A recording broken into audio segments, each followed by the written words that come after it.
ಇವತ್ತು ಉತ್ತರ ಕರ್ನಾಟಕದ ಸ್ಪೆಷಲ್ ರೊಟ್ಟಿ ಮಾಡೋದನ್ನು ತೋರಿಸ್ತಾ ಇದ್ದೀವಿ. ಫಸ್ಟ್ ಅದಕ್ಕೆ ನೀವು ನೀರನ್ನು ಬಿಸಿ ಮಾಡ್ಕೋಬೇಕು, ಇಷ್ಟು ನೀರು.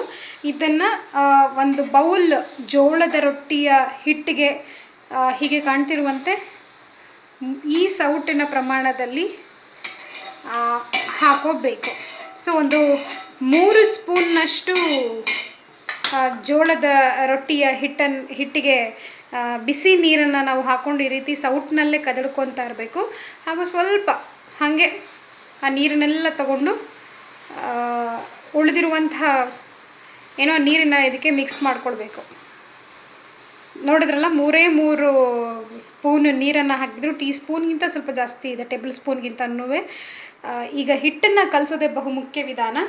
ಒಂದ್ರ ಮೇಲೆ ಒಂದು ರೀತಿ ಹಿಟ್ಟನ್ನು ಹಾಕಿ ಕಲಿಸ್ಬೇಕು. ಇದಕ್ಕೆ ಒಂದು ಸ್ವಲ್ಪ ತಣ್ಣೀರನ್ನು ಹಾಕ್ಕೊಂಡು ಈ ರೀತಿ ಮಧ್ಯ ಹಳ್ಳವನ್ನು ಮಾಡಿಕೊಂಡು ನೀಟಾಗಿ ಹಿಟ್ಟನ್ನು ಕಲಿಸ್ಕೋಬೇಕು.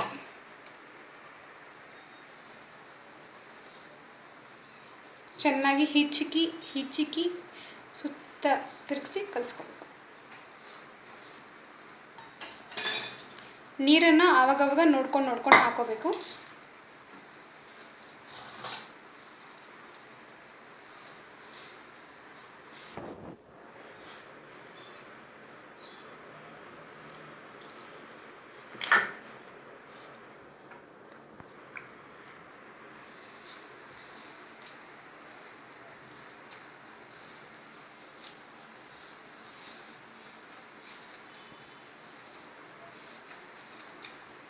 ಬಟ್ಟೆನ ಜಾಲಿಸ್ದಂಗೆ ಕಲಿಸ್ತಾ ಇದ್ದಾರೆ ಹಿಟ್ಟನ್ನು.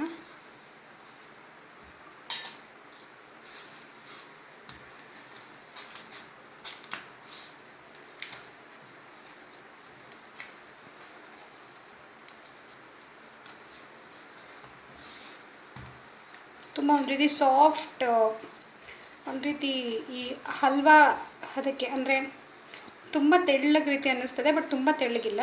ಒಂದು ಭಾಗವನ್ನು ಮುರಿಸ್ಕೊಂಡು ಮತ್ತೆ ಅದನ್ನು ತಗೊಂಡು ಮತ್ತೆ ಎಷ್ಟು ನೀಟಾಗಿ ಹದವಾಗಿ ಎಲ್ಲ ಕಡೆ ಸೇರೋ ಹಾಗೆ ಮತ್ತೆ ಒತ್ತಿ ಅದನ್ನು ಹಿಟ್ಟನ್ನು ಕಲಿಸ್ತಾ ಇದ್ದೀವಿ. ಈ ಜೋಳದ ರೊಟ್ಟಿಯ ಬಹುಮುಖ್ಯ ಅಂಶ ಅಂತ ಹೇಳಿದ್ರೆ, ನಾವು ಹೇಗೆ ಹಿಟ್ಟನ್ನು ಕಲಿಸ್ತೀವೋ ಅದರದ ಮೇಲೆ ರೊಟ್ಟಿಯ ಒಂದು ಸಾಫ್ಟ್ನೆಸ್ ಆಗಿರ್ಬೋದು, ತುಂಬ ಚೆನ್ನಾಗಿ ತಟ್ಟೋದಕ್ಕೆ ಈಸಿ ಆಗುತ್ತೆ.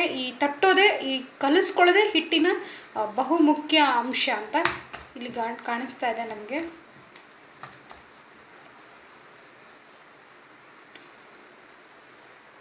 ಸೊ ಹೀಗೆ ಕಲಿಸ್ಕೊಂಡಿದ್ದ ಹಿಟ್ಟನ್ನು ಈ ರೀತಿ ತಟ್ಕೊಳ್ಬೇಕು. ಮತ್ತು ಸ್ವಲ್ಪ ಹಿಟ್ಟನ್ನು ಉದುರಿಸಿ ಅದ್ರ ಮೇಲೆ ಈ ತಟ್ತಾ ಇದ್ದಾರೆ ನೋಡಿ, ಇದೇ ಬಹುಮುಖ್ಯ ಪ್ರೊಸೀಜರು.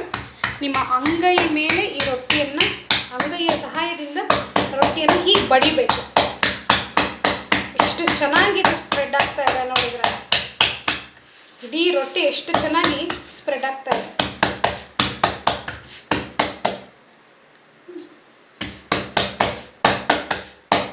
ಎಷ್ಟು ದೊಡ್ಡದಾಗ್ತಾ ಇದೆ ರೊಟ್ಟಿ.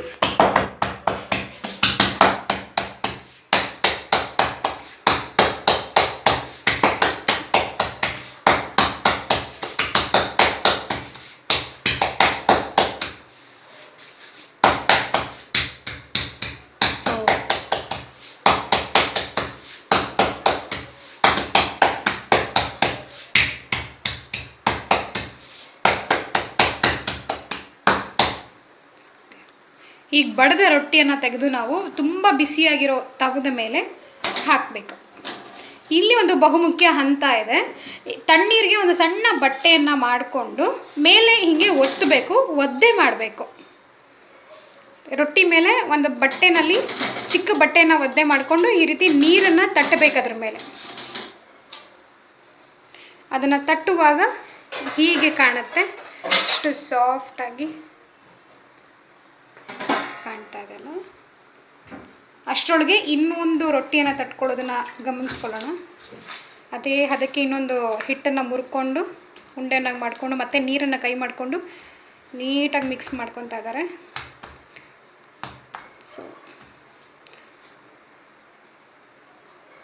ಸೊ ಈ ರೀತಿ ಮೊಗಚಿ ಕೂಡ ಹಾಕಬೇಕು. ಒಂದು ಸ್ವಲ್ಪ ಹೊತ್ತಿಗೆ ಹೀಗೆ ಬಂದಿರುತ್ತೆ ರೊಟ್ಟಿ.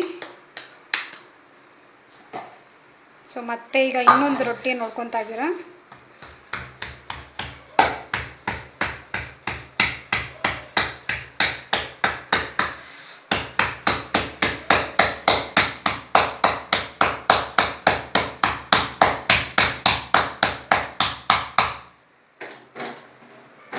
ಇದನ್ನು ಕೂಡ ಮುಗ್ಚಿ ಹಾಕೊತಾ ಇರಬೇಕು.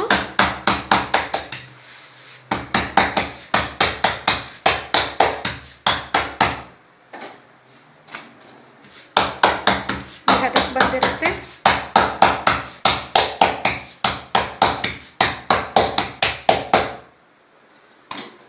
ಸೊ ರೊಟ್ಟಿಯನ್ನು ಆವಾಗವಾಗ ಹೀಗೆ ಉಲ್ಟಾ ಮಾಡ್ತಾನೆ ಇರಬೇಕಾಗತ್ತೆ.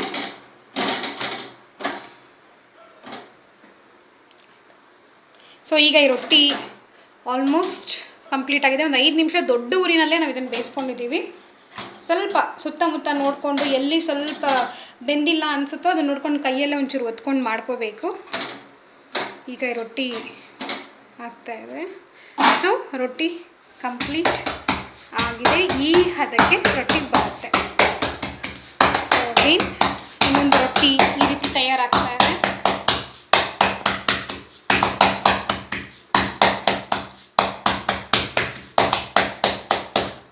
ಇದನ್ನು ಈಗ ನಾವು ಮತ್ತದೇ ಬಿಸಿಯಾಗಿರುವಂಥ ತವಾ ಮೇಲೆ ರೊಟ್ಟಿಯನ್ನು ಹಾಕ್ತಾ ಇದ್ದೀವಿ.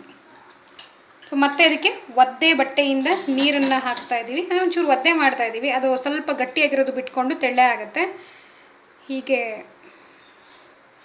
ಇಷ್ಟು ಚೆನ್ನಾಗಿ ಸಾಫ್ಟ್ ಆಗ್ತದೆ ನೋಡಿ. ರೊಟ್ಟಿ ಉಬ್ಬುತ್ತಾ ಇದೆ, ಹೊಗೆ ಬರ್ತಾ ಇದೆ ಇದರಲ್ಲಿ.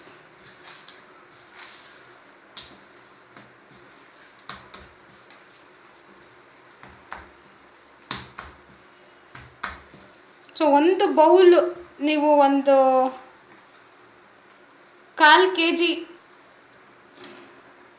ಅಷ್ಟು ಹಿಟ್ಟನ್ನು, ಅಂದರೆ ಒಂದು 250 ಗ್ರಾಮ್ ಅಲ್ಲ, ಒಂದು 200 ಗ್ರಾಮ್ ಅಷ್ಟು ಹಿಟ್ಟು ಹಾಕಿದ್ರೆ 4 ರೊಟ್ಟಿಯನ್ನು ನೀವು ಚೆನ್ನಾಗಿ ತಟ್ಬೋದು. ಹೀಗೆ ತಿರುಗಿಸಿ ಹಾಕಿದಾಗ, ಮುಗುಚಿ ಹಾಕಿದಾಗ ಈ ಹದಕ್ಕೆ ಇದು ಬಂದಿರುತ್ತೆ ರೊಟ್ಟಿ.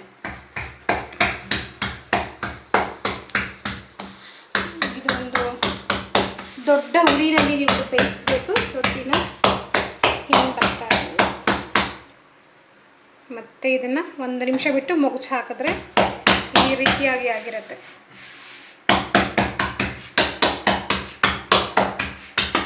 ಸೊ ಈಗ ಆಲ್ರೆಡಿ ಮತ್ತೊಂದು ಅರ್ಧ ನಿಮಿಷಗಳ ನಂತರ ಮತ್ತೊಮ್ಮೆ ಮುಗುಚಿ ಹಾಕಬೇಕು. ಅಂದರೆ ಇದು ಆಲ್ಮೋಸ್ಟ್ ಆಗಿದೆ.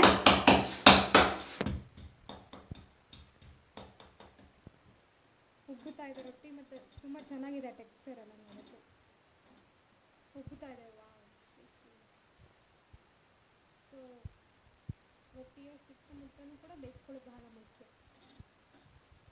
ಇಷ್ಟು ಚೆನ್ನಾಗಿ ಕಂಪ್ಲೀಟ್ ಆಯಿತು. ಇದು ತುಂಬ ಸಾಫ್ಟ್ ಆಗಿದೆ. ಈ ಮುಂಚೆ ಮಾಡಿದ್ದು ಕೂಡ ಬಹಳ ಸಾಫ್ಟಾಗಿ ಕಾಣಿಸ್ತಾ ಇದೆ. ಇದು ನೋಡಿ ಎಷ್ಟು ಚೆನ್ನಾಗಿ ಸಾಫ್ಟ್ ಆಗಿದೆ. ಹಾಗೆ ಇದು ಕೂಡ ಬಹಳ ಸಾಫ್ಟಾಗಿದೆ, ಎಲ್ಲೂ ಕೂಡ ತುಂಬ ರಟ್ಟಾಗಿರೋದು ಅಥವಾ ಏನಿಲ್ಲ.